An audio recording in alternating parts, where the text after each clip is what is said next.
चैत मासटा देवी उपासनार लगी डेडिकेटेड विशेषकर मंगलवार दिन मंगला पूजा प्राय सब घरे प्राय करासी कोसलांचल ओडिशा डंटा भी देवी उपासना और शिव उपासना उपर आधारित डंटा फगुन पुनी दिन उठा हेसी आरु सरसी चैत पुनी दिन इटाके मेरु भंगा बोलसन गतकाली चैत पुनी दिन ए कामना डंटर शेष दिन तारपरे जदि भी जेन माने बुलुचन से माने कामना डंड नैसी ई डंड जेन माने कामना डंड करूचन से माने ये 15 दिन आज जेन शिव मंदिर उठैते से शिव मंदिर के फिर फिरी जीवे और आजिर दिने से माने जेन डंड के जेनटा जेन धूप मरासी जेन धूप मारुचन ई डंड मान को सेना तुपी देबे और पर्भा के रखबे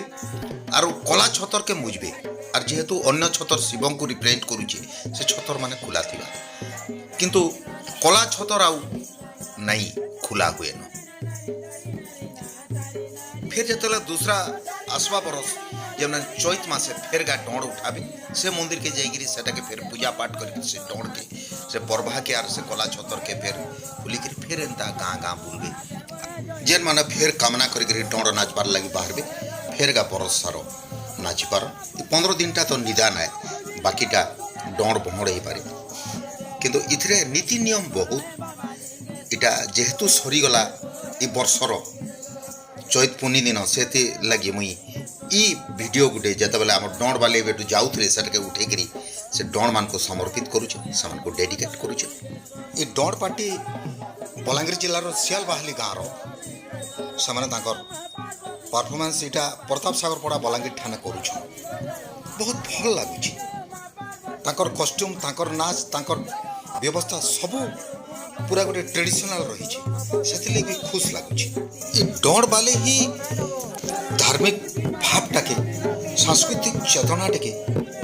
ये नाट तामसा ना रे और बहुत गभीर के नहींचन लोगों मन भीतर के और इटा के बचे के रखीचन से कृतज्ञता जनाऊँ आम आश करुचु इमाने प्रचेषा जारी रखी और शिव एवं माँ काली साहा हो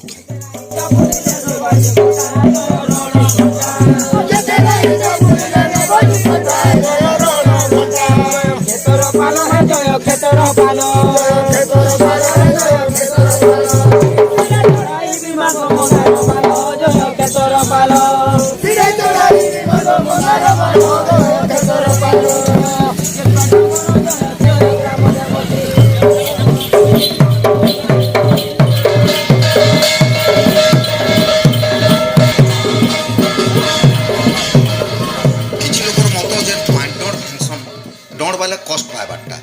से लगे दंड दंड दंड किए बिना कालिया के दंड बोलुचे किंतु प्रकृति में दंड हूँ इटा जेन धूप मराटा जेन चार्टा इटा ही डंड